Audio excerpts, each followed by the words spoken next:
सबका स्वागत और धन्यवाद।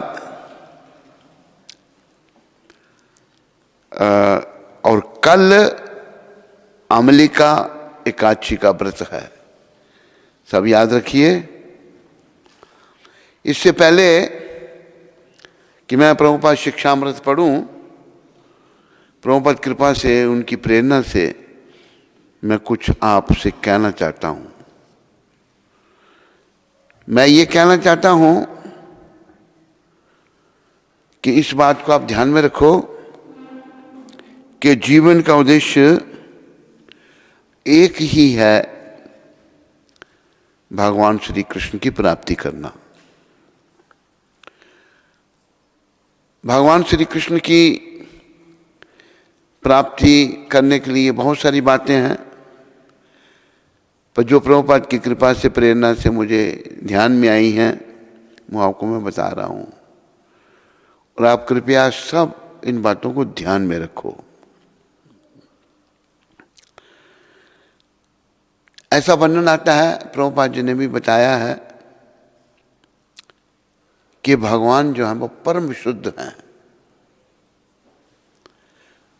भगवान गुणों के भंडार हैं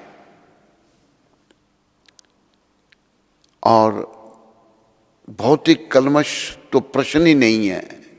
भगवान में कोई भौतिक बात होना, सब कुछ आध्यात्मिक उनका। तो उन भगवान को मिलने के लिए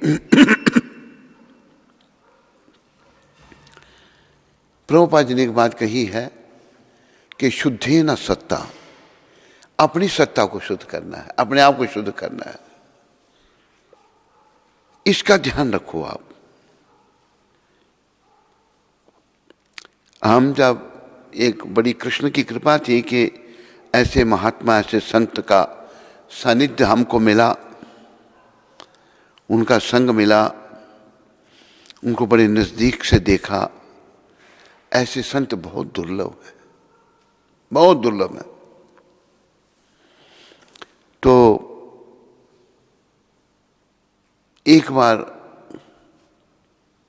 हमने उनको प्रश्न किया, जहां कहीं हम गलती करते, इंसान गलतियों का पुतला है, जो ये सोचे मैं गलती नहीं करता, वो बेचारा बेसमझ है और वो सुधार भी नहीं अपना कर सकता। कहीं गलती हमसे होती तो गुरु महाराज से डांट पड़ती थी। और ये उनकी कृपा से ही हमारे मन में था कि ये एक बड़े महान उच्च कोटि के संत हैं, इनकी कोई तुलना नहीं है। कभी भी इनकी डांट हमें पड़ी, इन्होंने डांटा, लेकिन इनकी कृपा से हम इनके आगे बोले नहीं। हमारे में ये 50 साल की बात बता रहे होंगे हम आपको, 1974 की। तो एक दिन हमारे मन में आया, मैंने कहा ये पूछूं मैं गुरु महाराज को। मैंने कहा प्रभुपाद, जब आप हम पर नाराज होते हैं तो हमें क्या करना चाहिए? प्रभुपाद कहते हैं कि तुम्हें हंसना चाहिए। मैंने कहा प्रभुपाद ऐसा क्यों? कहते देखो, दुनिया में असंख्य लोग हैं, सारी दुनिया में बहुत लोग हैं,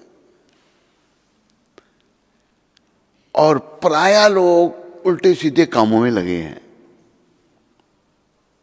मांसाहार, मदिरापान, यौनाचार, जुआ, बुराइयां, सब लोग प्राय दुनिया में यही हो रहा है। उनको कोई रोकता है? उनको कोई नहीं रोकता, और सभी नरकों में जाएंगे वो। और जब गुरु शिष्य को डांटता है, इसका अर्थ है कि उस आत्मा पर परमात्मा श्री कृष्ण की कृपा हो रही है। ये उनके शब्द थे। हमने अपने जीवन में देखा, प्राय कईयों को तो बहुत ज्यादा ऐसा विकृति है, प्राय किसी को आप समझाने का प्रयास करो, वो समझने के लिए तैयार नहीं है। वो क्या करेगा? अपने आप को सही सिद्ध करने का प्रयास करेगा। ये क्या है? ये भौतिक बात है, ये भौतिक पोल्यूशन है, ये भौतिक दोष है। देखो, ये जो भौतिक दोष है, इसको अगर हमने नहीं निकाला, एक दिन ऐसा आएगा इस शरीर से आत्मा निकल जाएगी, मेरी भी निकलेगी, इनकी भी, उनकी भी, आपकी भी, सबकी। आत्मा तो शरीर में रह ही नहीं सकती। थोड़े समय के लिए आत्मा कर्मों के अनुसार इस शरीर में आई है। तो आत्मा ऐसी परिस्थिति में अगर निकले कि जब हमने अपना सुधार नहीं किया, अपनी आत्मा का उत्थान नहीं किया, ऐसी परिस्थिति में आत्मा का निकलना ठीक नहीं। ये याद रखो, सारी माताएं, सारे पुरुष, सारे बड़े, सारे बच्चे, कोई कहीं प्रशिक्षण किसी को है ही नहीं। ये कृष्ण भगवान की, राधा रानी की बड़ी कृपा है कि उन्होंने अपने शुद्ध भक्त ऐसे संतों को भेज दिया। और देखो, ये संत कोई कितनी देर दुनिया में रहे? दुनिया में तो रहे कोई 80-81 साल, पर जब इनका रूप प्रकट हुआ कि कितने महान हैं, वो जब कार्य किया तो दुनिया को पता लगा। ये मात्र 11 साल रहे। 1965 में गए अमेरिका, 1966 में संस्था की स्थापना की और 1977 में शरीर छोड़ दिया। 11 साल। सार्वभौम था, इधर कहाँ गया? पता करो जाके, सार्वभौम देखो कहाँ है। सार्वभौम और इंद्रानुज है। अरे कुकिंग तो संजय करता है ना? संजय, अच्छा, आज, अच्छा। तो मात्र 11 साल और इतना बड़ा काम किया। कोई देखो, हम लोग दुनिया में खोए हुए हैं और उनके महान काम को नहीं समझ सकते। 11 साल में इतने ग्रंथ लिखे, जिनको अभी मुझे आज रात को इंद्रानुज कह रहा था कि हम प्रभुपाद जी की छोटी पुस्तकें पढ़ रहे हैं और बड़ी बड़ी हमको रियलाइजेशन, अनुभूतियाँ हो रही हैं। तो मुझे एक बात याद आई, मैंने उसको कहा था, प्रभुपाद जी की पुस्तकों का चमत्कार देखो आप। मैं अफ्रीका में था, वहाँ पर एक अफ्रीकन मुसलमान बना हुआ था। वो मजमे लगाकर प्रचार करता था इस्लाम का। तो उसको एक प्रभुपाद जी की पुस्तक मिली, on the way to Krishna. मेरे से मिला, वो बातचीत हुई उसकी। कहती पुस्तक मैंने इतनी बार पढ़ी, इतनी अच्छी पुस्तक है। पता नहीं उसने क्या 15 बार पढ़ी, मैंने बार ये पुस्तक पढ़ रहा हूँ। उस पर भी प्रभाव हुआ। ग्रंथ लिखे, उनके ग्रंथ पढ़ो आप, तो जीवन का जो उद्देश्य है प्रभुपाद जी के ग्रंथ हमको बताएंगे। अगर हम वास्तव में अपने जीवन को सार्थक करना चाहते होंगे तो प्रभुपाद की कृपा से हम कर सकते हैं। ग्रंथ लिखे इतने, भागवत का अनुवाद किया, भगवत गीता लिखी। भगवत गीता क्यों लिखी उन्होंने? भगवत गीता के कोई 600 अनुवाद हैं अंग्रेजी में। तो प्रभुपाद ने लिखा, ये बताया है कि एक महिला, विदेशी महिला, वो कहती है प्रभुपाद जी को मिलने के बाद, बताओ मैं कौन सी भगवत गीता पढूं। शुरू में प्रभुपाद जी कहते हैं, मैं सोचने लगा इसको कौन सी गीता रिकमेंड करूं, एक भी ठीक नहीं है। अब वो लोग कहते, अभी देखो कुरुक्षेत्र आज भी है, वहां युद्ध हुआ, लेकिन एक लिखने वाला बहुत बड़े पद पर भारत के कहते हैं कुरुक्षेत्र कुछ भी नहीं, कुरुक्षेत्र हमारा शरीर है। 5 पांडव हमारी 5 इंद्रियां हैं, अपनी मनगढ़ंत बातें। कितना अर्थ का अनर्थ वो कर रहा है, ऐसे प्राय सबने किया है। जब तक, अब देखो क्यों प्रभुपाद की गीता इतनी महान है, क्योंकि प्रभुपाद महान है। उन्होंने गीता का टाइटल क्या रखा, Bhagavad Gita as it is, यथारूप, जैसी भगवान ने कही थी। कोई उसको बदला नहीं, उसको बड़े सरल ढंग से लोगों तक पहुंचाया। कुरुक्षेत्र भी है, महाभारत भी है, सब कुछ है। ऐसे अर्थ का अनर्थ लोग कर रहे हैं। हमारे देश के जो महात्मा थे बहुत बड़े, गांधी जी महाराज, उनको महात्मा गांधी कहा है। उनकी गीता प्रभुपाद ने मेरे को दी, इतनी सी लाल रंग की, कहीं पढ़ी होगी। क्या देख महात्मा जी क्या लिख रहे हैं गीता में। महात्मा जी लिख रहे हैं गीता के आधार पर पीस स्थापित कर रहे हैं। कहते गीता में तो मार काट बताई है, दुष्टों को मारो। ओ शांति, कहाँ शांति गीता में? शांति तो है, पर जब तक दुष्ट लोग हैं, पतित लोग हैं, वो कभी भी शांति नहीं होने देंगे। दुर्योधन जो था, दुष्ट था, उसका बाप अंधा था, जन्म से भी अंधा था, आध्यात्मिक तौर पर भी अंधा था, धृतराष्ट्र। तो भगवान ने कहा दुष्टों को मारो। तो महात्मा जी ये सिद्ध कर रहे हैं कि शांति, गीता में बताया कि दुष्टों का दमन करो। दुष्टों को जब आप मारोगे नहीं, वो बढ़ते जाएंगे और दुष्टता ही फैलाएंगे। ये गीता का सार है। आताताइन 6 प्रकार के टेररिस्ट बताए हैं गीता में। भगवान कह रहे हैं उनको मारने में कोई पाप नहीं। चोर, किसी की बहू बेटी की इज्जत लूटने वाला, हथियार लेके आक्रमण करने वाला, आग लगाने वाला, जहर देने वाला, और किसी की संपत्ति अर्पण करने वाला, किसी की भूमि पर कब्जा करने वाला, ये आताताइन ने बताए हैं। इनको मारने में कोई दोष नहीं।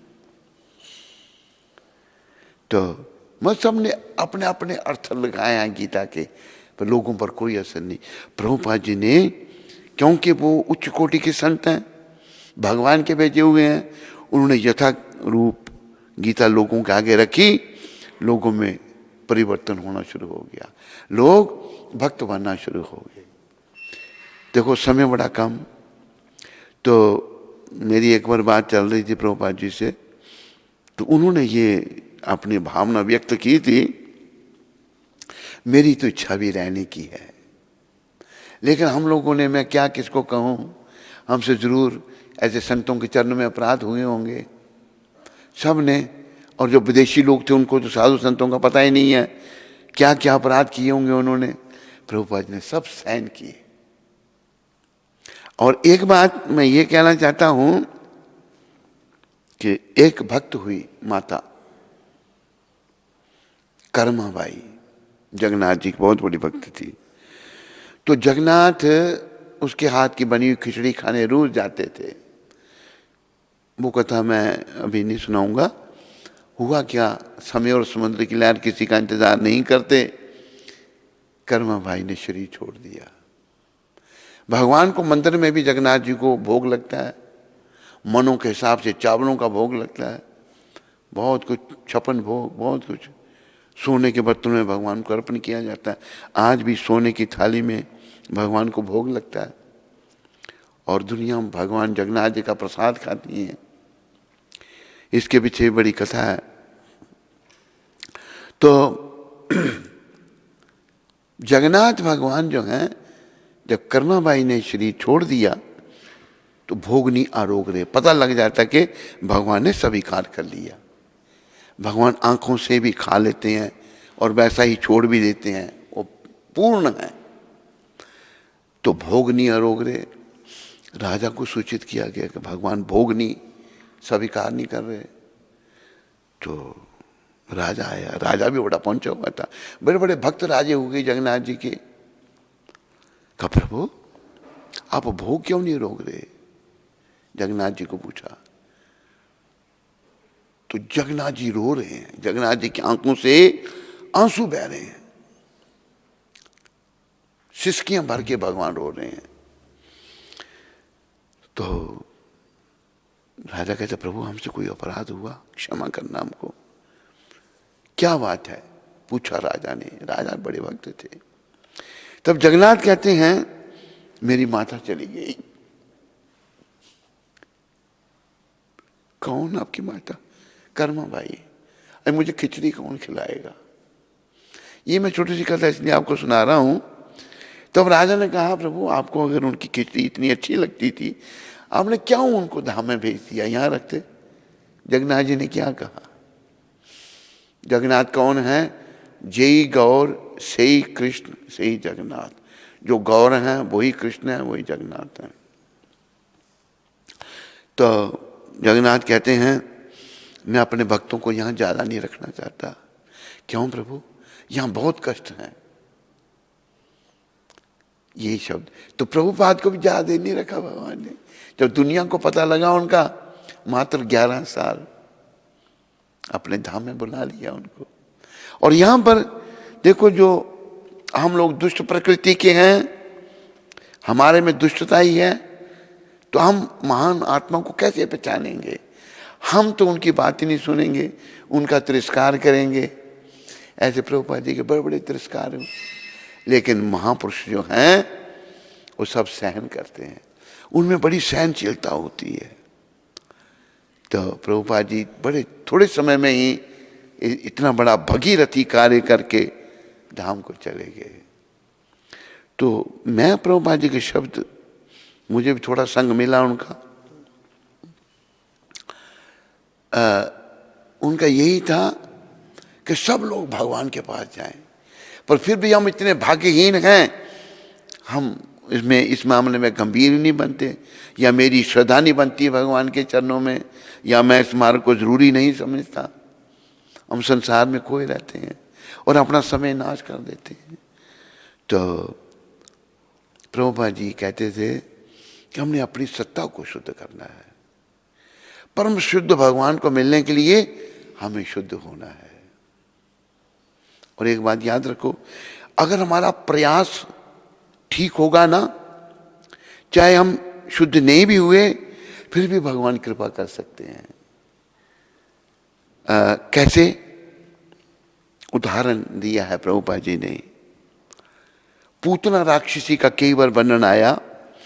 पूतना राक्षसी थी, वो कंस को खुश करने के लिए, कंस को पता लग गया कि कृष्ण प्रकट हो चुके हैं।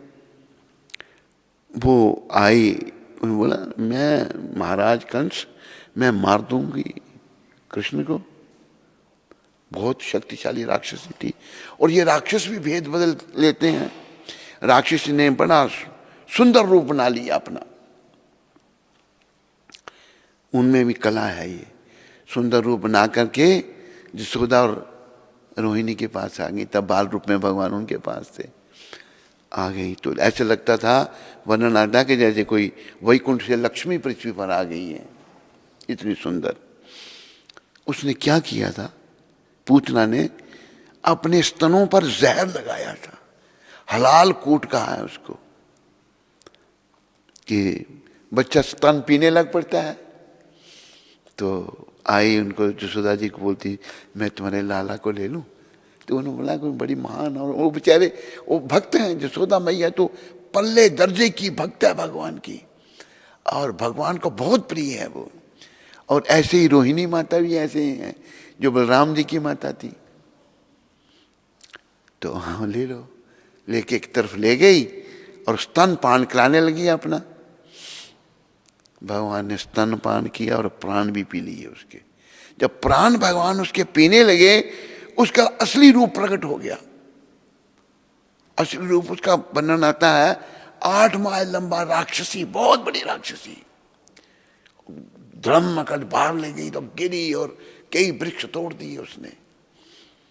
वो बेचारी दोनों यशोदा मैया रोहिणी माता देख रही है। गई तो कृष्ण भगवान खेल रहे हैं उसकी छाती पर। जाके उठा के ले आए भगवान को।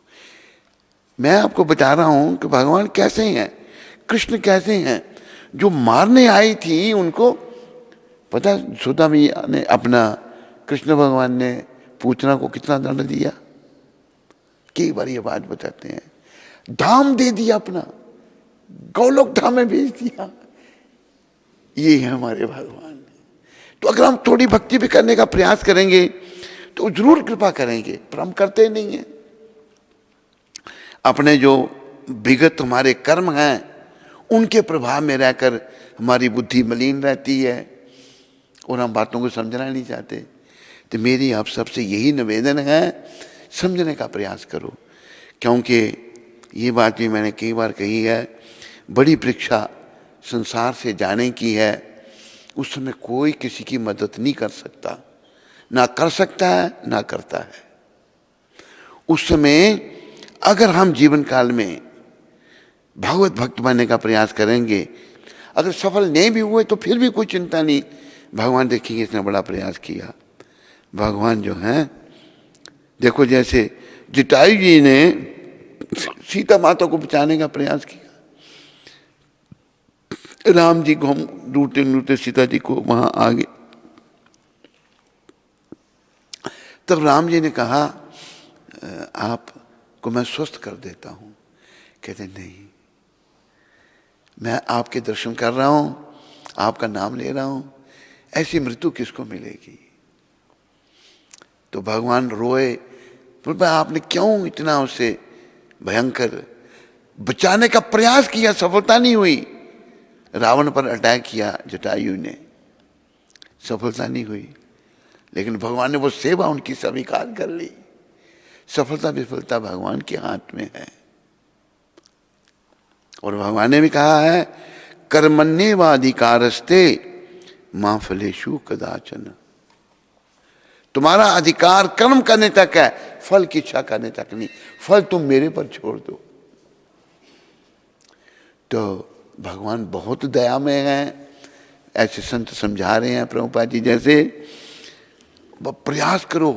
और देखो, भगवान को मिलने के लिए कई बार हमारा मन इतना मलिन है, हम कहते हैं मुझे नहीं, क्या मिलना है।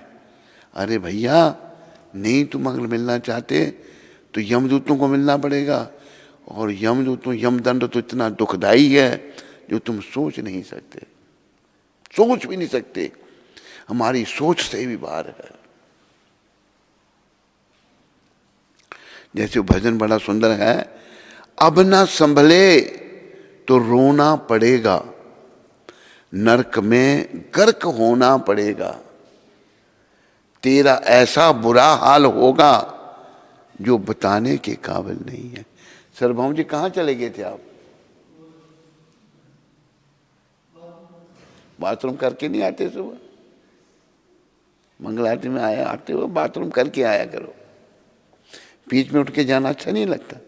सीनियर डिवोटी हो, जूनियर बैठे हैं, सीनियर उठ के जा रहे हैं। तो अगर हम नहीं संभले, अपने पापों का, विगत पापों का प्रायश्चित नहीं किया, तो भाई बड़ा कष्ट है, बड़ा कष्ट है। उस कष्ट को हम कैसे नहीं समझ सकते। जैसे बच्चा बचपना होने के कारण पढ़ने को जरूरी नहीं समझता। बड़े घर का भी बच्चा होगा, वो पढ़ना नहीं चाहेगा, स्कूल नहीं जाना चाहेगा। ये भी कई बार इस विषय पर बात हुई है। बचपना है, वो पढ़ने को जरूरी नहीं समझता। इसी प्रकार हम लोगों में अविद्या है, अज्ञानता है। हमारे दुष्कर्मों के कारण, हमारे इंद्रियों के तर्पण के कारण, हमारे पापों के कारण हम में अज्ञानता है। और कई बार तो इतनी अज्ञानता हो जाती है, प्रभुपाद जी भी इस पर चर्चा करते हैं। व्यक्ति कहता मैं नहीं मानता भगवान को। प्रभुपाद कहते हैं ऐसे लोगों के लिए भगवान कहते हैं मृत्यु सर्वस हरस हम। उनके लिए मैं मृत्यु बन के आता हूं और सब कुछ हरण कर लेता हूं। फिर मृत्यु रूप में तो उनको भी मानना पड़ता है भगवान को। और मृत्यु बहुत दुखदाई है। अब किसी को भी मरते देखो, वो तड़प तड़प के मरता है। आत्मा आराम से शरीर को नहीं छोड़ती, कष्टप्रद है वो समय। क्यों? आत्मा के शरीर से इतनी अटैचमेंट है, इतना मोह है कि वो उसको नहीं छोड़ना था। हम मोह माया में फंसे हुए हैं। ये शरीर हमको बहुत अच्छा लगता है, पर ये भाई नश्वर है, टेम्पररी है। ये अच्छा तभी है जब इसका उपयोग हम भगवत प्राप्ति के लिए करेंगे, इसका उपयोग हम अपनी शुद्धि के लिए करेंगे। और बाकी खाने पीने सोने में भाई वो तो 84 लाख योनियाँ हैं। हर योनि में खाना पीना सोना इंद्रियों का तर्पण है, हर योनि में। आहार निद्रा भय में तुनच सामान्य वेता तो पशुवे नराणाम धर्मों ही तेषा अधिको विशेषा धर्मे नहीना पशुवे समाना। खाना सोना इंद्रियों का तर्पण करना, अपनी रक्षा करना, शास्त्र कह रहा है मनुष्य और पशु के में एक समान है। अंतर क्या है? मनुष्य धर्म का पालन कर सकता है। धर्म क्या है? भगवान के नियम। मनुष्य का पशु नहीं कर सकते। तो शास्त्र कह रहा है जो धर्म से हीन है वो पशु के समान है। देखो जो लोग दुष्कर्मों में लगे हैं, मृत्यु को तो उनको भी देखना पड़ेगा, और उनके लिए फिर मृत्यु बड़ी भयावह है, बड़ी डरावनी है और बड़ी दुखदाई है। इसलिए कृपा करके आप सभी लोग समझने का प्रयास करो, अपना कल्याण सोचो। और भगवान ने अपने मुखारबिंद से 13वें अध्याय के 9वें श्लोक में कहा है, जन्म मृत्यु जरा व्याधि दुख दोषानुदर्शनम। जन्म मृत्यु वृद्धावस्था दुख दोषों के दर्शन करो। क्यों कह रहे हैं भगवान?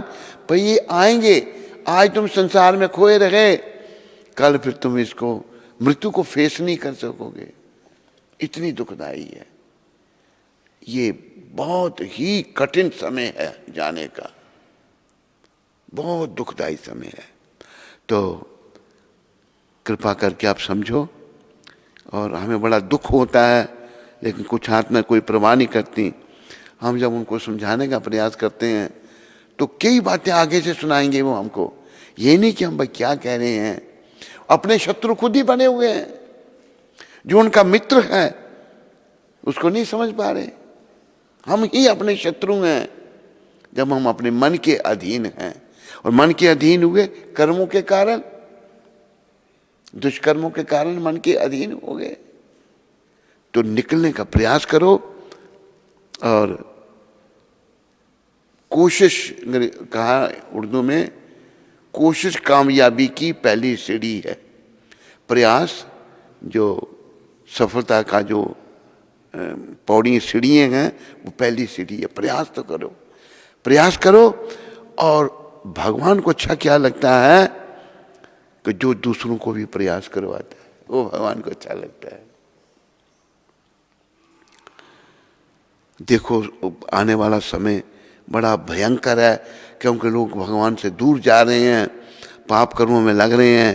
पर ऐसे संतों की कृपा से हमारे पास बड़ा सुंदर मौका है, इसका हम लाभ उठा लें।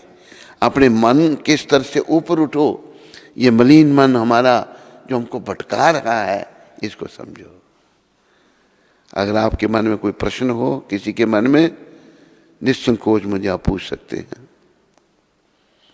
अभी मैं शिक्षामृत पढ़ूंगा प्रभुपाद जी का। राधा कृष्ण, राधा का नाम पहले है। ये हवाई में 24 मार्च को कहा था भगवान प्रभुपाद जी ने। राधा का नाम पहले है। क्यों? राधा रानी से बड़ा भक्त कोई नहीं है। राधा रानी इतनी बड़ी भक्त है भगवान की, कोई मुकाबला नहीं है उनका। जैसे ही राधा रानी का नाम आता है, श्री कृष्ण अधिक प्रसन्न हो जाते हैं।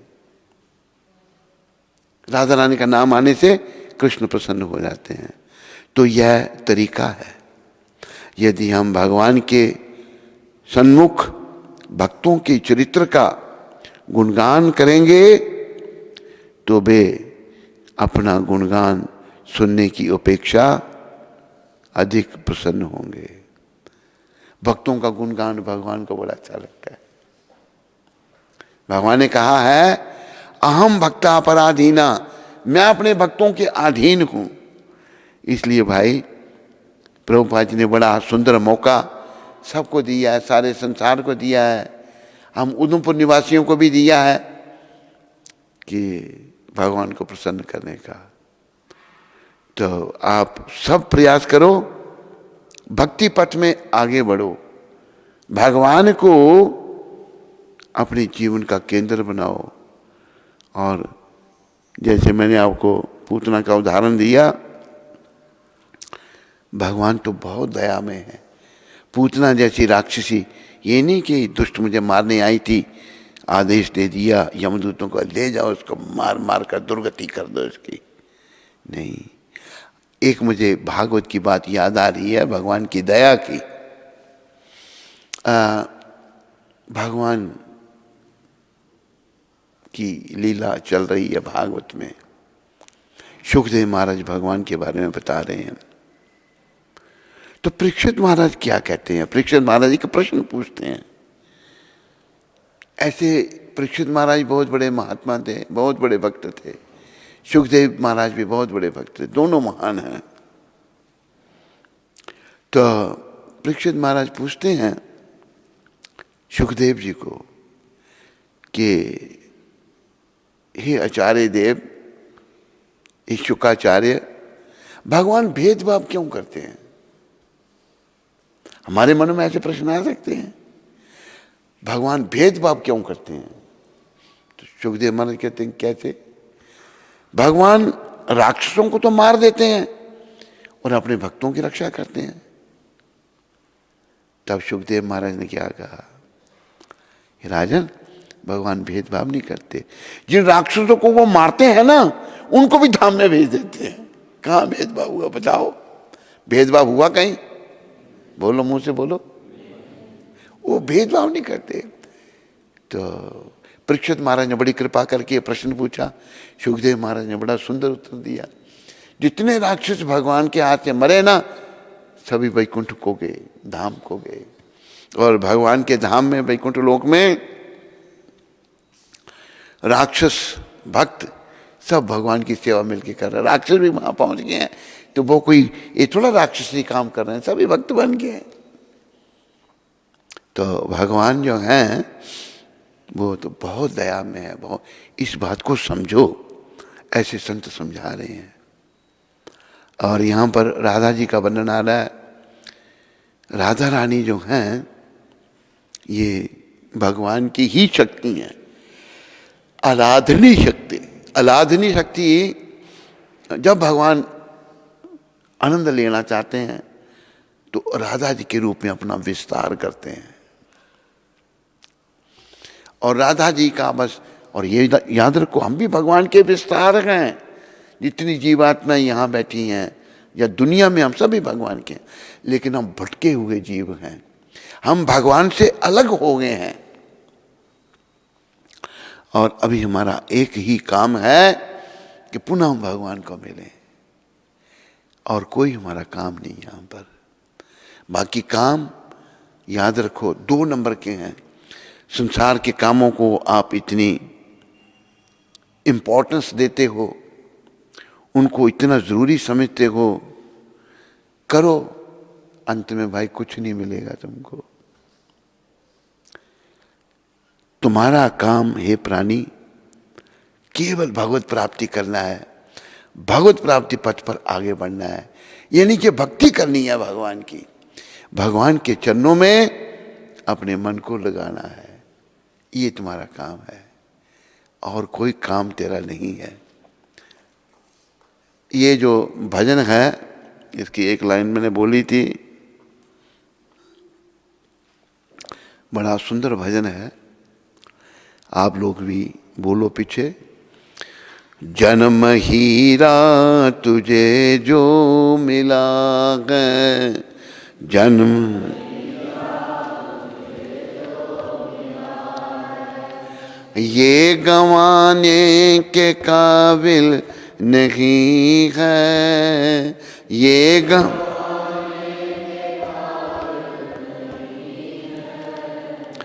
तेरा हर सांस अनमोल मोती, तेरा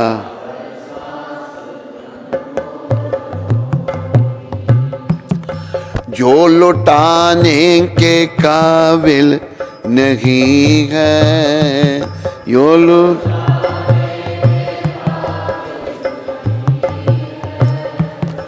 जन्म हीरा तुझे जो मिला है।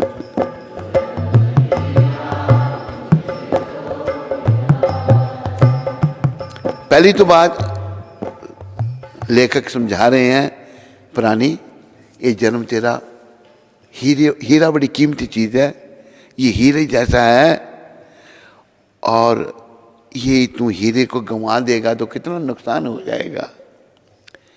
ये गंवाने के काबिल नहीं है। और तेरे जो सांस हैं, एक एक सांस अनमोल मोती, ऐसे भी मोती हैं लाल कहते हैं उनको, उनका कोई मूल्य आंकन नहीं कर सकता।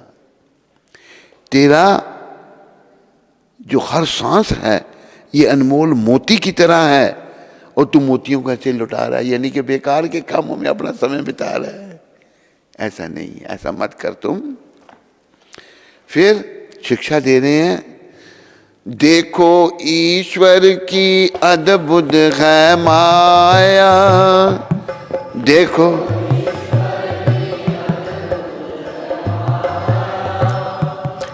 तेरी खातिर ही सब कुछ बनाया,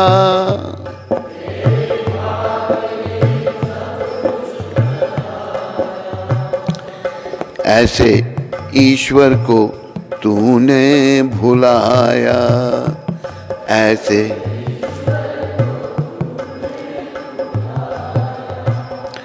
जो भुलाने के काबिल नहीं है।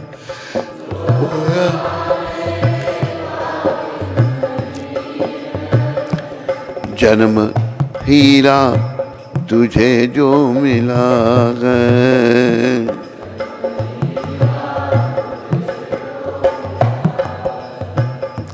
इससे पहले मैं आगे बढ़ूं, इस पर भी विचार कर लेते हैं। देखो, जैसे लोगों में देखा गया है, एक किसी ने मुझे वीडियो भेजा था, सीरिया में मुस्लिम कंट्री में दिखाया गया है, बहुत सारे लोगों को बांध के रखा हुआ है, फेंके हुए हैं बेचारे, बुरी हालत उनकी।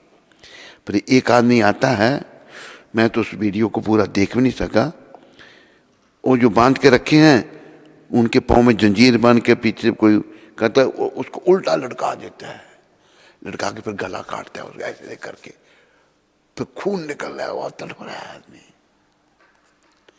कोई दुश्मन, अपनी आपस में दुश्मनी।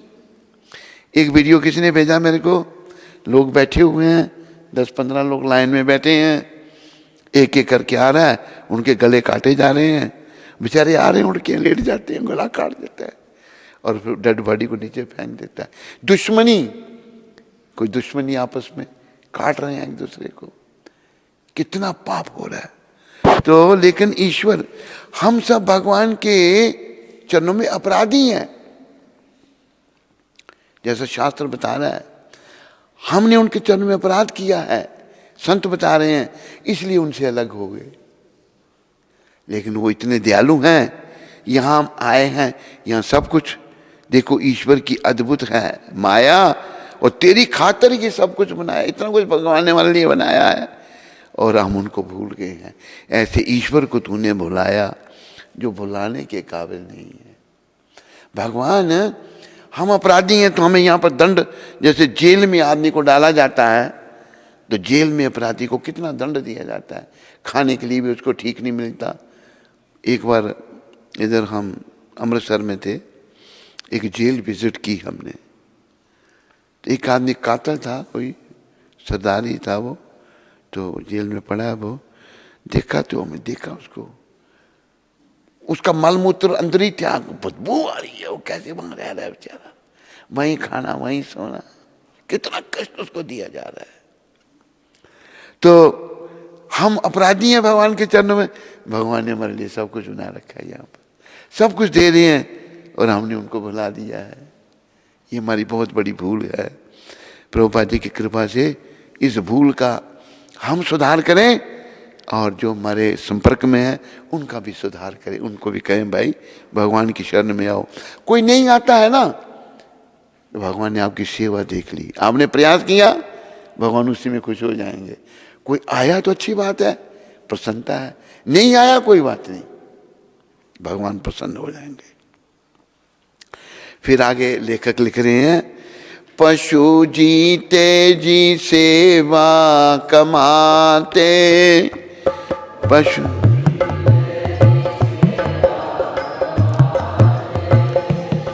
मरने के बाद भी काम आते,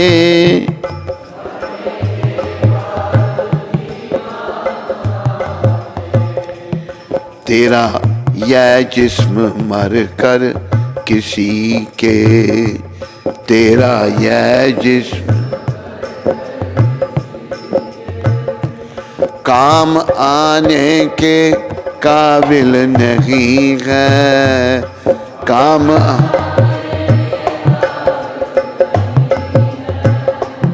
अरे भाई पशु बेचारे सेवा करते हैं, गाय है, बैल है, हैं? और मरने के बाद उनकी चमड़ा भी काम आ जाता है, उनकी हड्डियाँ भी काम आ जाती हैं, उनका मांस भी दूसरे जानवर खा जाते हैं। लेकिन ये शरीर ये बेकार है, हमारा शरीर ये किसी के काम आने वाला नहीं है, इसको जला दिया जाता है।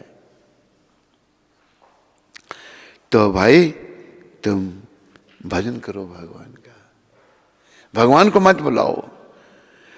तो फिर हमारी बड़ी बीमारी क्या है, आगे भजन में आ रही है। तू तो विषयों में लिपटा है ऐसा, तू तो विषयों में खर्च करता है जिन पे तू पैसा,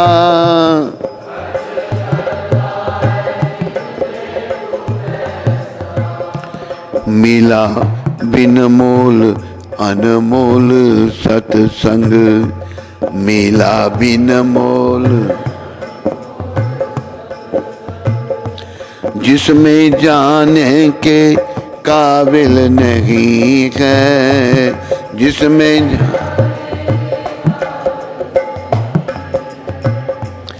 जन्म हीरा तुझे जो मिला है।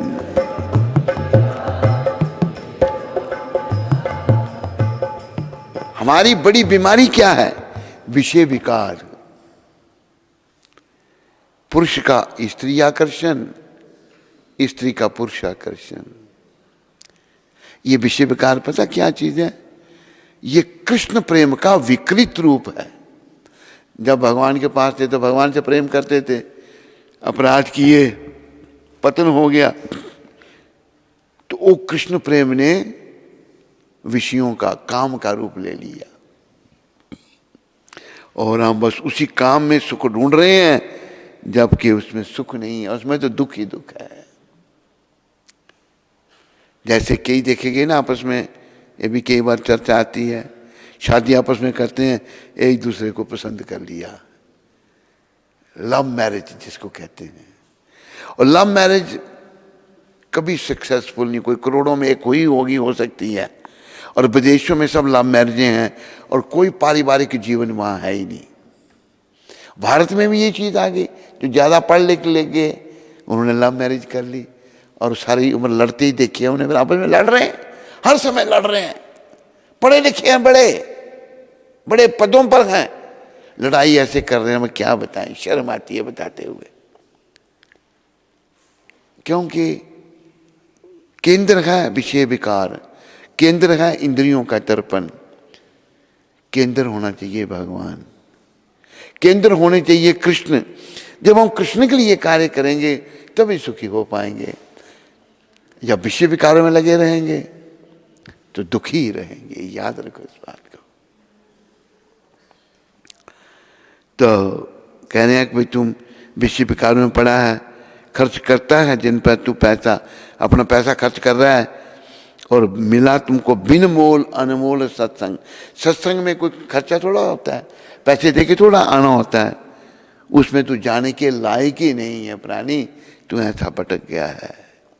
फिर लेखक कहते हैं, मौज मारे और निंदा कमावे, मौज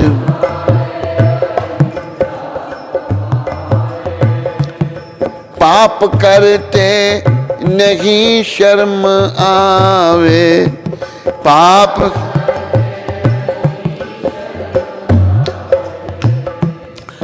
तेरी रसना तो प्यारे प्रभु का, तेरी रसना तो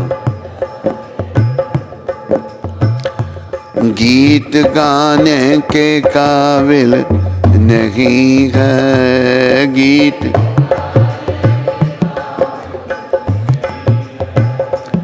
जन्म हीरा तुझे जो मिला है।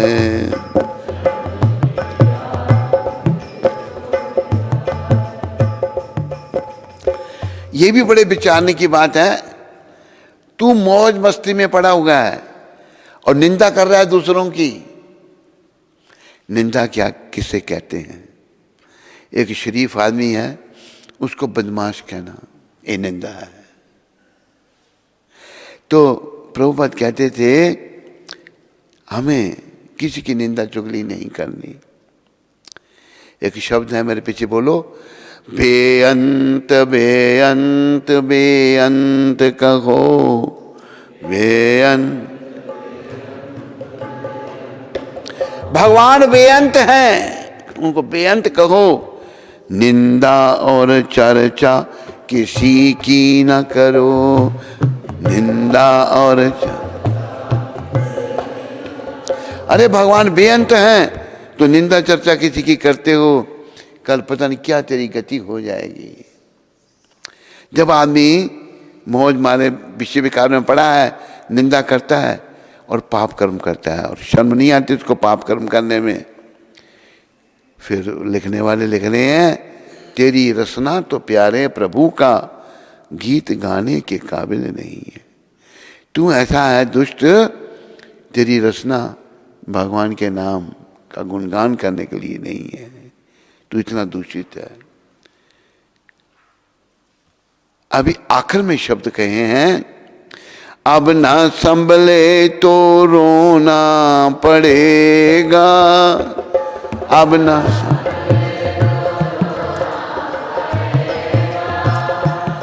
नरक में गर्क होना पड़ेगा, नरक।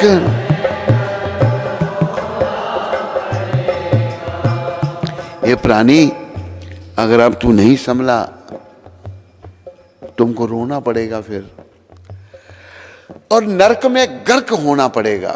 गर्क में दुर्गति हो जाएगी तेरी। और याद रखो, हमारे मलिन मन तो कहते हैं देखा जाएगा, अब देखना पड़ेगा तब बड़ा मुश्किल होगा भाई। कई तो कहते हैं कि किसने देखा नरक, किसने देखा स्वर्ग। जब देखना पड़ेगा ना, जैसे एक बात मैं भी कई बार सुनाइए पर सुना देता हूँ। मैं जब वृंदावन का प्रेसिडेंट था 83-84 में, 83-84 में, तो मथुरा में गया मैं। वहाँ एसपी था, एसएसपी को मिलना था, कुछ काम था मंदिर का। तो बड़े अच्छे ढंग से एसपी मिला हमको, कहते हैं स्वामी जी आओ आपको डकैत दिखाते हैं। मैं उठ के चल पड़ा उसके साथ। हवालात वहाँ पास में होती है ना, उसमें डकैत कितने पता नहीं 5-6 थे। क्या देखा मैंने उनमें, किसी ने बाजू पकड़ी है, किसी ने टांग पकड़ी है, हड्डियां तोड़ दी हैं उन्होंने मार मार कर उनकी, रो रहे हैं सारे। और डकैत जो है ना, मैंने कहा एसपी को, मैंने कहा मेरे दिल में दया आई, मैंने कहा ये क्या हालत की है आपने इनकी, किसी महाराज जानते हैं आपने इन्होंने कितने कत्ल किए हैं, कितने डाके मारे हैं, कैसे दुष्ट लोग हैं ये। तो मतलब कहने का, जब उन्होंने डाके मारे होंगे तो किसी को समझ नहीं आई, मारे कत्ल किए होंगे कोई समझ नहीं आई। अभी जब दंड दे रही है पुलिस तो रो रहे हैं अपने अंग पकड़ करके। इसी प्रकार अगर हम अभी नहीं समझते, वही यहाँ कह रहे हैं, अब ना संभले तो रोना पड़ेगा, नरक में गर्क होना पड़ेगा, तेरा ऐसा बुरा हाल होगा। कैसा, वो भी मैं गाया नहीं, तेरा ऐसा बुरा हाल होगा।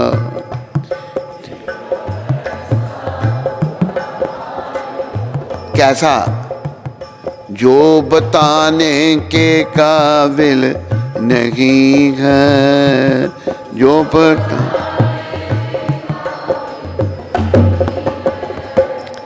जन्म हीरा तुझे जो मिला, जन्म।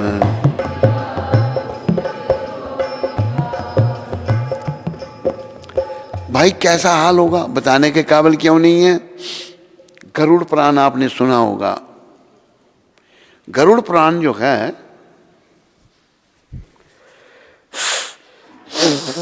उसका नाम गरुड़ पुराण क्यों पड़ा। गरुड़ जी महाराज यहां मूर्ति रूप में विराजमान हैं। गरुड़ जी जो हैं वह भगवान के वाहन हैं। भगवान के वो वाहन हैं और उन्होंने भगवान को प्रसन्न किया। भगवान के वाहन उनको बड़ी प्रिविलेज है, भगवान को अपनी पीठ पे बिठा के ले जाते हैं जहाँ जाना हो। तो उन्होंने प्रश्न किया, प्रभु आपने ये तो बताया कि आपके भक्त जो हैं वो आपके चरणों में आते हैं, आपकी प्राप्ति करते हैं, पर जो आपके भक्त नहीं है उनकी क्या गति होती है, ये नहीं बताया आपने। भक्त नहीं मतलब जो पापों में लगे हुए हैं, जो दुष्कर्म कर रहे हैं। तब भगवान ने कहा विष्णु कृष्ण एक ही हैं। विष्णु भगवान ने कहा गरुड़ जी आपने ये तो प्रश्न तो पूछा आपने, पर जो पाप आत्मा है, पाप कर्म करने वाली जो आत्मा है, उनको कितना कष्ट मिलता है नरकों में, ये सुनकर आप घबरा जाओगे, खाली सुनकर ही। इसलिए कहा ना यहाँ पर जो बताने के काबिल नहीं है। और हमारे ग्रंथ जो हैं अक्षराक्षर सत्य हैं, कोई बात झूठ नहीं है। एक पुस्तक में सारे सुनने वालों को रिकमेंड करूंगा, परलोक और पुनर्जन्म की सत्य घटनाएं एक संत ने लिखी हैं। ये जगह जगह जाकर इंटरव्यू किए और सत्य घटनाएं लिखी हैं। गीता प्रेस ने इसको पब्लिश किया हुआ है।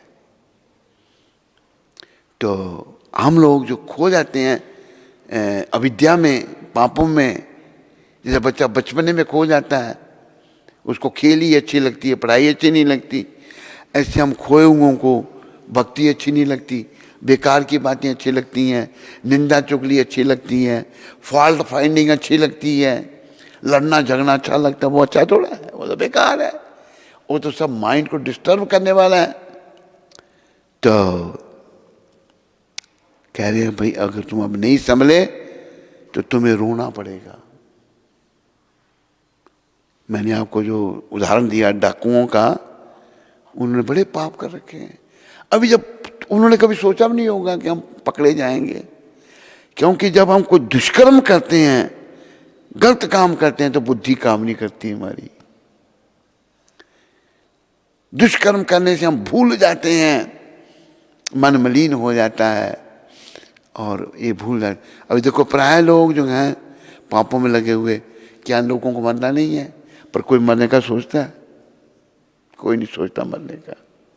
सबको मरना है लेकिन मरने का कोई नहीं सोचता।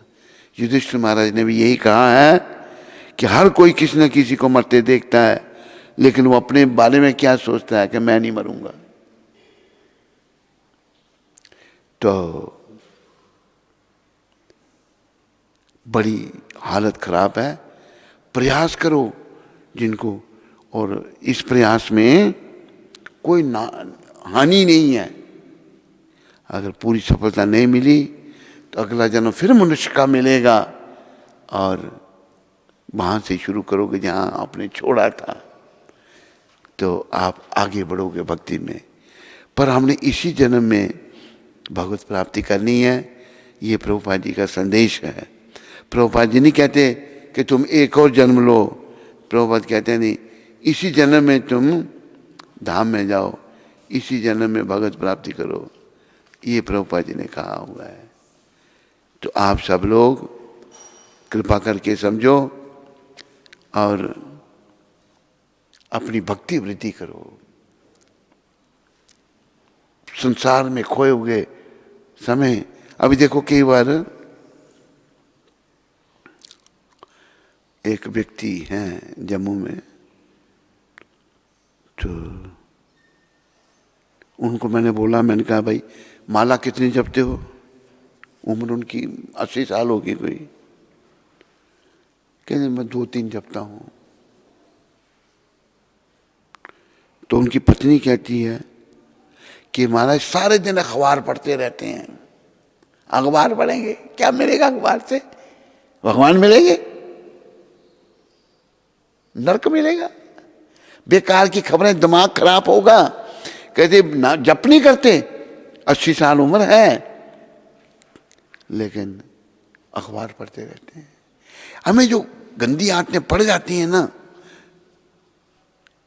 प्रयास करना चाहिए उनको छोड़ने का।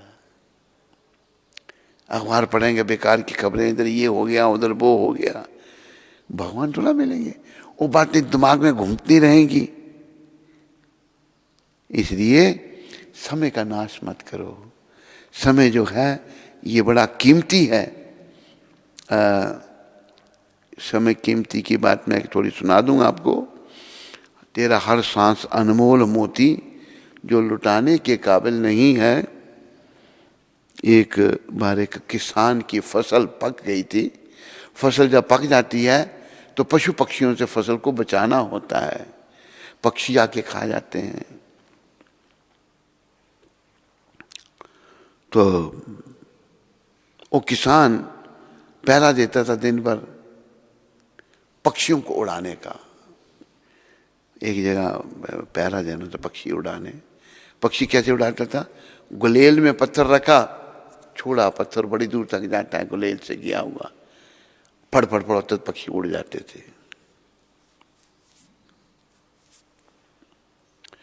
तो एक दिन खड़ा खड़ा थक गया, वो बैठ गया, किसान नीचे बैठ गया। इंसान की आदत है खाली नहीं बैठना, कुछ ना कुछ करते रहना। तो जमीन को खुरेदने लगा ऐसे ही, खुरेदते खुरेदते उसको नीचे एक बर्तन मिल गया। बर्तन में कुछ पत्थर पड़े हुए। अपनी किसान की बुद्धि अपने अकल से सोचने लगा, मेरे बुजुर्ग भी यहीं खड़े होकर के पक्षी उड़ाते होंगे, इसलिए बर्तन में पत्थर डाल रखे उन्होंने। उनमें से एक निकाले और पक्षी उड़ाए। तकरीबन जितने पत्थर थे सब उसने खत्म कर दिए। एक पत्थर उसमें बच गया था। तो उसकी पत्नी आई, उसके लिए भोजन लेकर। पत्नी जब भोजन लेके आई, उसका छोटा बच्चा था, उसने बच्चे को नीचे रखा, उसको भोजन परोसने लगी पति को। जब भोजन परोसने लगी तो बच्चे की भी आदत, बच्चा आराम से नहीं बैठता, इधर हाथ मारेगा इधर मारेगा। तो बच्चे ने अपना हाथ उस बर्तन में डाला जिसमें पत्थर थे। वो एक पत्थर पड़ा था, बच्चे ने हाथ में पकड़ के, बच्चा उससे खेलने लगा। पत्नी ने पति को भोजन कराया। अभी वो जाने लगी। जब जाने लगी तो बच्चे को उठाया उसने, जाने लगी तो वो पत्थर बच्चे के हाथ में है। बच्चे की आदत है, बच्चा जो है कुछ भी दो मुंह में डालेगा, वो बच्चा है। उस पत्थर को बच्चा बार बार मुंह में डाले, बाहर निकाले, मुंह में डाले, बाहर निकाले। घर में बच्चे को रखा उसने और अपने काम काज में लग गई वो माता। देव संयोग से क्या हुआ, उसके घर के आगे से एक जोहरी गुजरा। हीरे की गति जोहरी जाने, की जो जोहर होए। हीरे की पहचान जोहरी को होती है। जोहरी जब गुजरा, उसकी नजर उस बच्चे के हाथ में पत्थर पर पड़ी, रुक गया उधर ही, और दरवाजा खड़खड़ाया उसने। आई कि ना, बोलिए क्या बात है? कहते जो बच्चा खेल रहा आपका, इसके हाथ में जो पत्थर है मुझे दिखाओ। उसने लिया, बच्चे से दिखाया, उसने देखा उसको पत्थर की पहचान थी। उसने बोला ये जानते हो आप क्या चीज है? अच्छा आदमी था वो भी। क्या? कहते ये अनमोल लाल है, इसकी मूल्यांकन कोई नहीं कर सकता, इतना कीमती ये लाल है, अनमोल लाल। तुम लोगों को जितना पैसा चाहिए मैं देता हूं, घर बनाओ, जितना पैसा चाहिए, जीवन भर खाओ, ये मेरे को दे दो। तो वो किसान की औरत पागल हो गई। अच्छा, उसने उसे लिया, भागती हुई आई अपने पति के पास खेत में। तो उसने सारी बात बताई, ऐसे ऐसे आदमी है कि बर्तन में कहाँ से मिला आपको बर्तन? इसमें जो पत्थर पड़ा था, वो एक आदमी कहता है जितना धन चाहिए मैं देता हूं और ये मेरे को दे दो। किसान कहा अच्छा, ये तो पत्थरों से भरा हुआ था और अनमोल लालों से भरा हुआ था। कहते मैंने सारे पक्षी उड़ाने में सब बेकार कर दिए। हुआ क्या, उस किसान को हार्ट अटैक हुआ और वो मर गया, वहीं मर गया। भाई अनमोल लाल मैंने बेकार कर दिए। ये एक छोटी सी कथा, हम सब ऐसा ही कर रहे हैं। ये श्वास हमारे अनमोल हैं, इनके कोई मूल्यांकन नहीं कर सकता, ये व्यर्थ में जा रहे हैं। इनको व्यर्थ में मत गंवाओ, अपने प्रलोक का सोचो, जाने का सोचो, मृत्यु का चिंतन करो, भावना को परिवर्तन करो। ये जो अखबार पढ़ने के बजाय प्रभुपाद जी की पुस्तकें पढ़ो, उनसे कुछ सीखो, दूसरों को सिखाओ, प्रचार करो। अखबार पढ़ने से क्या मिलेगा? उधर ये हो गया, उधर कत्ल हो गया, उधर उन्होंने ये किया, उन्होंने वो किया, इससे को भगवान मिलेंगे? लेकिन दिमाग हमारा इन्हीं चीजों में लगा हुआ है। दिमाग को भगवान के चरणों में लगाओ, समय का नाश मत करो। तो इससे पहले आप लोगों में किसी को कोई प्रश्न हो, आप में से किसी को कोई प्रश्न है इधर बैठे हुए को? मैं आरती गा लेता हूं। ये आरती लोगों को बड़ी अच्छी लगती, पहले रोज गाते थे, अभी कभी कभी गा लेते हैं हम। हे गिरधर तेरी आरती गाऊं, हे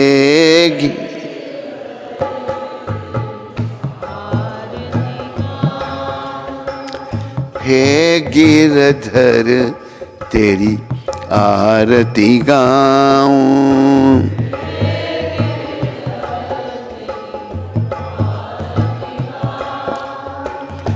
मोर मुकुट तेरे शीश पे सोहे, मोर मुकुट तेरे शीश पे सोहे, प्यारी बंसी मेरो मन मोहे, प्यारी बंसी मेरो मन मोहे, देख छवि बलिहारी मैं जाऊं, देख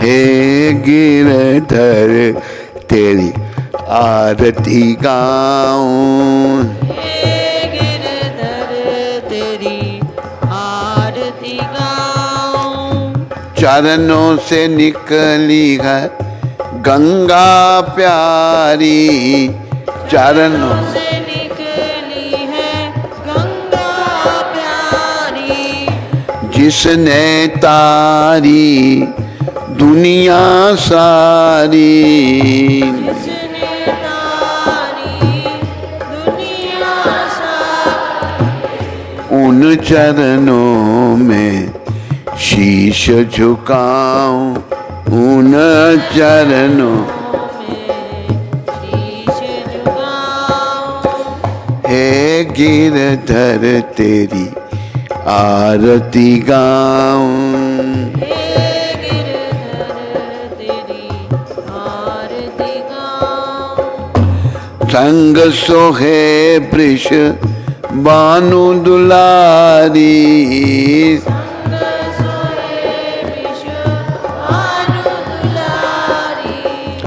संग सोहे वृषभानु दुलारी,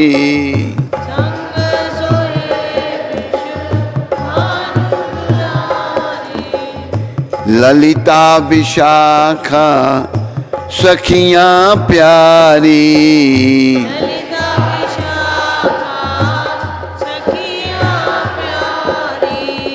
युगल सभी के दर्शन पाऊं,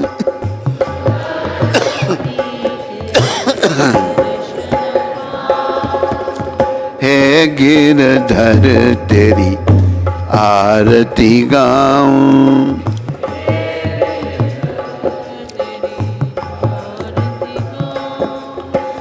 व्यास दास के नाथ आप हो,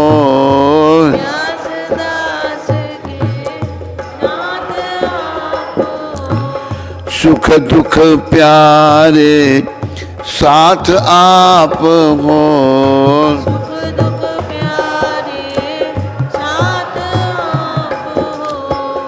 वास सदा वृंदावन पाऊं,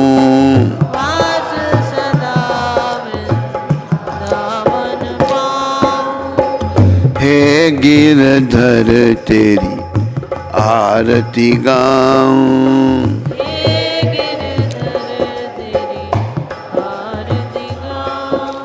हे गिरधर तेरी आरती गाऊं, हे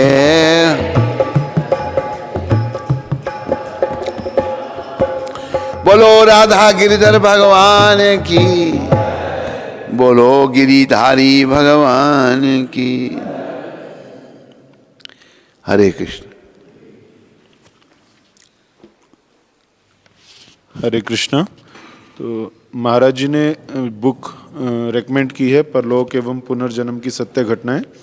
तो ये हमारे पास ई बुक अवेलेबल है, इसकी मोबाइल में सब लोग पढ़ सकते हैं। तो हमने ग्रुप में ऑलरेडी शेयर कर दी है। अगर कोई ग्रुप में नहीं है तो मुझे मैसेज कर सकता है, मेरा नंबर स्क्रीन पर आ रहा है, तो हम उनको भेज सकते हैं बुक। अमृत गंगा माता फैजपुर से, अमृत गंगा माता, अमृत गंगा फैजपुर से। हरे कृष्ण महाराज जी, आपके चरणों में दंडवत प्रणाम। महाराज जी, आपके आशीर्वाद से पूरा परिवार कोरोना मुक्त होकर हॉस्पिटल से घर आ गए हैं। मेरे माताजी की उम्र 85 वर्ष के ऊपर थी। इसके साथ उन्हें दमे की तकलीफ भी थी। पति को डायबिटीज़ थी, उनकी उम्र भी 65 वर्ष थी। लेकिन हम आपका प्रतिदिन प्रवचन सुनते हैं तो उसके कारण ही हमें बल मिला और आपके आशीर्वाद से सब लोग कोरोना मुक्त होकर घर पर आ गए हैं। गुरुदेव, आपकी कृपा हम पर सदैव बनी रहे, यही अभिलाषा है। धन्यवाद। ये सब प्रभुपाद जी की और कृष्ण की कृपा है। आप लोग भक्त हैं, भक्तों की भगवान रक्षा करते हैं। और डायबिटीज वाला तो बेचारा, और फिर लंबी उम्र वालों पर तो बड़ा खतरा रहता है। एक दिल्ली में एक परिवार बताया है, जैनी परिवार था, वो 40 मेंबर थे फैमिली के। तो एक उन्होंने, जब ये बीमारी अभी भी चल रही है, बढ़ रही है, एक नाई को बुलाया। और नाई को ये बीमारी थी, और जितने बुजुर्ग थे घर के बेचारे सब चले गए। नाई ने जामन की, सबको बीमारी फैला गया वो। तो भक्ति करने से भगवान बहुत दयालु हैं। मुझे सुनकर प्रसन्नता हुई। भगवान की कृपा तेरे परिवार पर हुई। कौन सी माता है ये? अमृत गंगा माता। बस भक्ति करो और भक्ति का प्रचार करो, लोगों को नाम जपने के लिए कहो। हरे कृष्ण।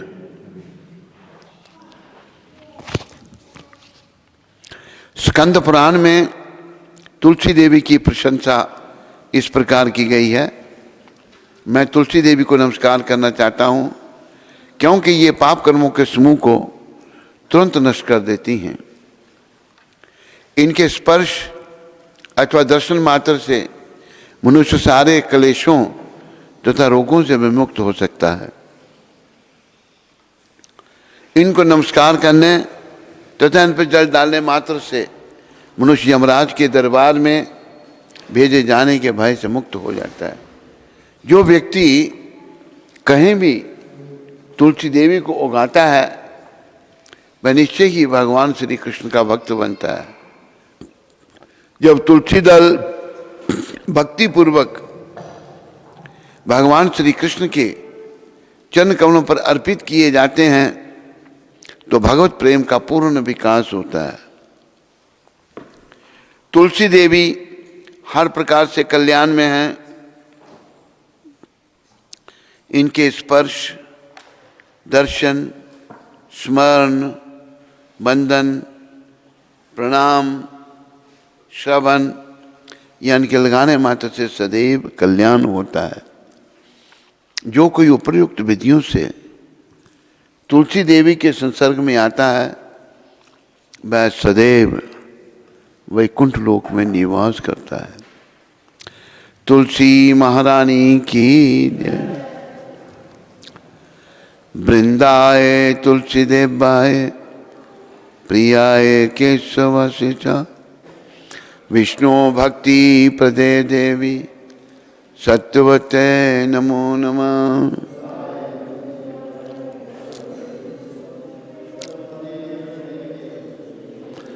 वृंदाय तुलसी देवाय प्रियाय केशवासे च विष्णु भक्ति प्रदे देवी सत्यवते नमो नमः।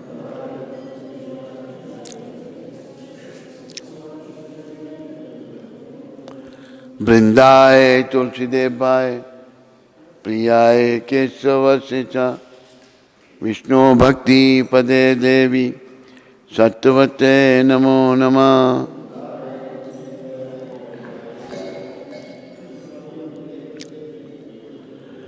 तुलसी महारानी वृंद देवी की। अरे बच्चों में गौर कृष्ण है इधर? नहीं है। और वो था, वो कहाँ है अपना, क्या नाम उसका, परीक्षित। परीक्षित कहाँ है?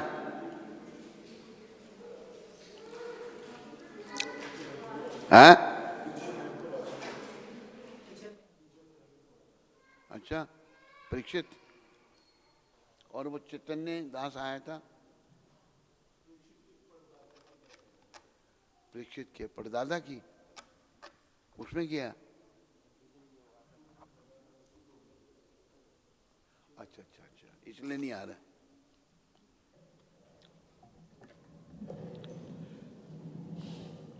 तुलसी महारानी वृंद देवी की।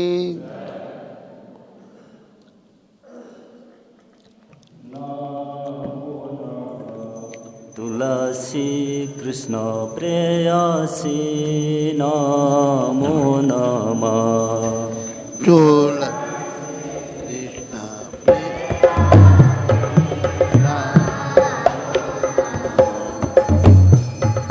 राधा कृष्ण सेवा पावो यही अभिलाषी। राधा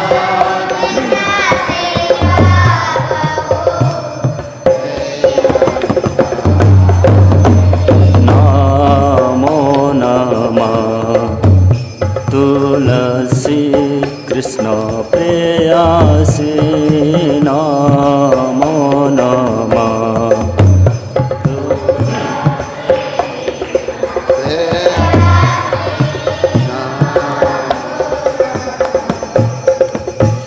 ये तो मार शरण लाया तारा बांछा पुराण।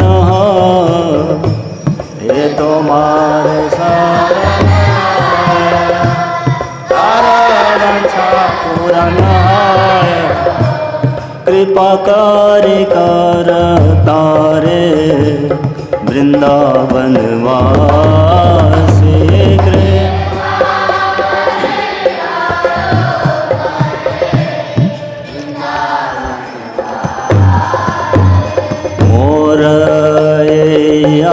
विलास विलास कुंज दियो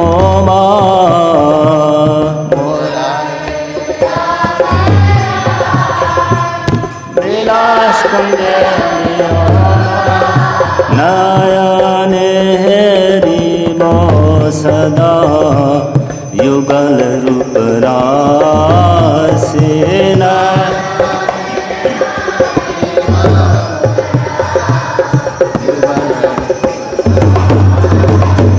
नमो नमः तुलसी कृष्ण प्रेयसी नमो नमः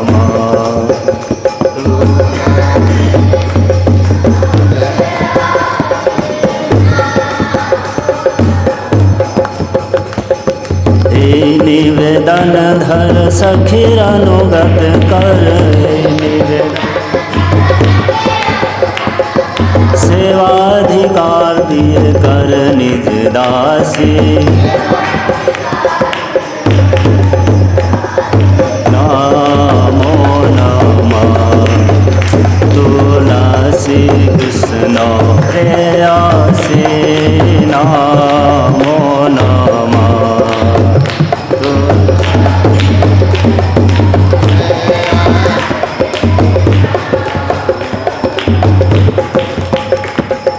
दीन कृष्ण दास है नमोर है श्री राधा गोविंद प्रेम सदायन भासी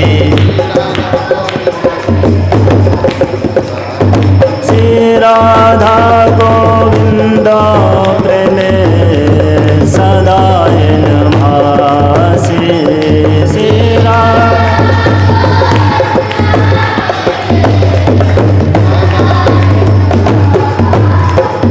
नमो नमः तुलसी कृष्ण प्रेयसी नमो नमः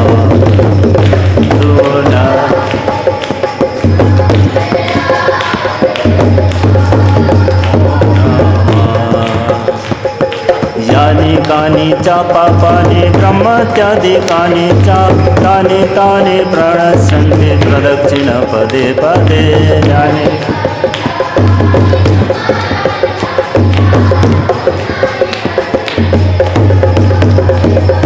यानि कानि च पापानि ब्रह्मत्यादि कानि च तानि तानि प्रणश्यन्ति प्रदक्षिण पदे पदे यानि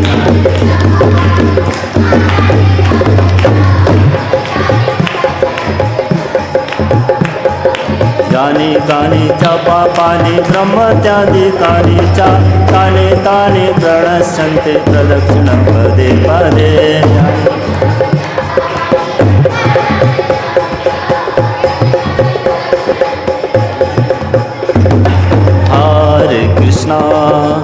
हरे कृष्णा कृष्ण कृष्ण हरे हरे हरे राम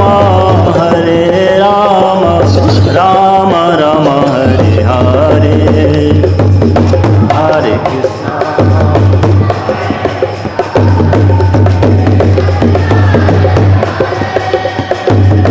हरे राम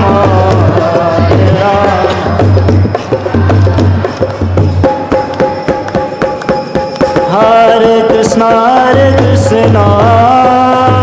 कृष्ण कृष्ण हरे हरे हरे राम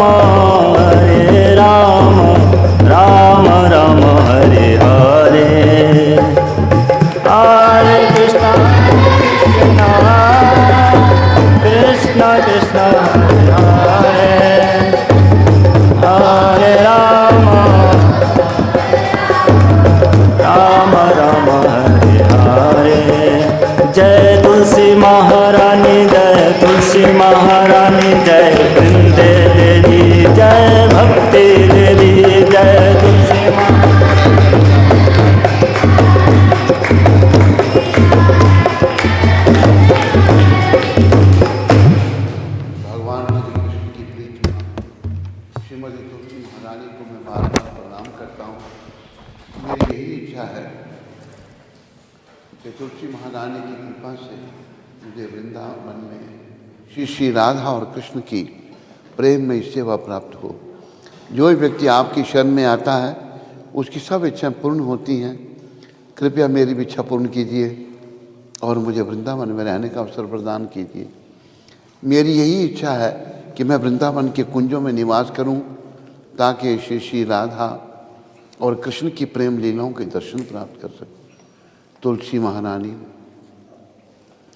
मेरी आपसे यही प्रार्थना है कि आप मुझे किसी गोपी का दास बना लीजिए, कृपया अपना दास बना लीजिए और प्रेम में सेवा का अधिकार दीजिए।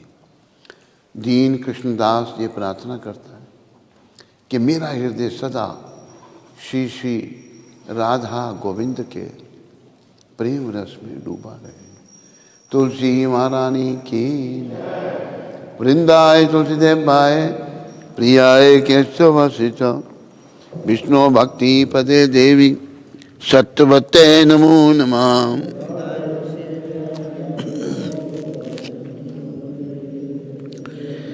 वृंदाय तुलसीदेवाय प्रियाय केशवसित विष्णु भक्ति पदे देवी सत्यवते नमो नमः।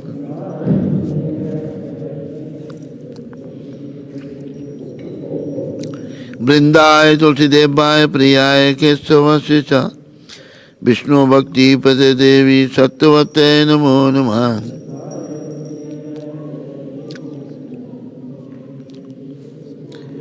तुलसी महारानी वृंद देवी की।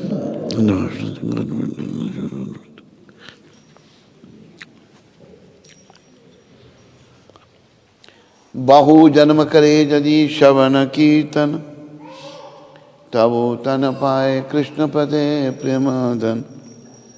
अगर कोई बहु जन्म तक कृष्ण नाम का जप कीर्तन करता रहे और अपने आप को 10 नाम अपराधों से ना बचाए तो उसे कृष्ण प्रेम रूपी धन की प्राप्ति नहीं होगी, जो मनुष्य जीवन का परम उद्देश्य है। 10 नाम अपराध इस प्रकार हैं। पहला नाम अपराध उन भक्तों की निंदा करना है जिन्होंने कृष्ण प्रचार के लिए अपना जीवन अर्पण किया हुआ है।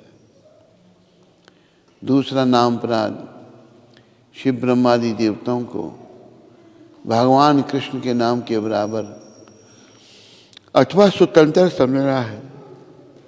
तीसरा नाम अपराध गुरु की आज्ञा का पालन नहीं करना।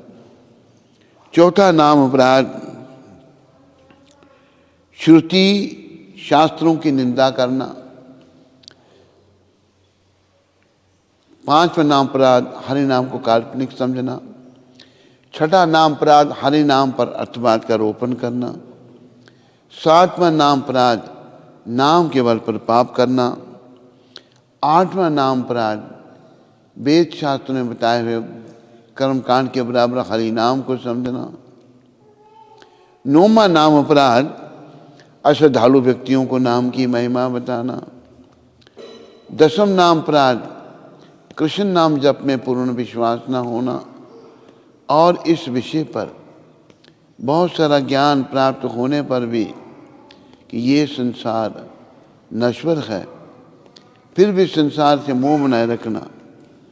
जो भी भक्त लोग भक्ति मार्ग में आगे बढ़ना चाहते हैं उन्हें अपने आप को इन 10 नाम अपराधों से अवश्य बचाना चाहिए, क्योंकि जीवन का उद्देश्य जो है क्योंकि जीवन का उद्देश्य जो है जप करते समय जप की ओर ध्यान न देना, ये भी एक नाम अपराध है। आइए भी हम सब मिलकर के वैष्णव भक्त वृंदों के पाद पद्मों में प्रणाम करें, जो कि कल्पतरू के समान मन चाह फल देने वाले हैं और पति जीवों पर बड़े ही दयालु हैं। वांछा कल्पतरुभ्यश्च कृपा सिंधु वैव च पतितानां पावनेभ्यो वैष्णवेभ्यो नमो नमः। वैष्णव ठाकुर शिला प्रभुपाद की, अनंत कोटि वैष्णविंद की, नामाचार्य श्री हरिदास ठाकुर की।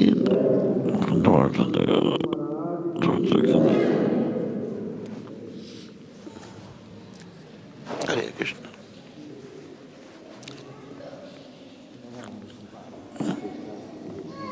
अरे जाओ जाओ।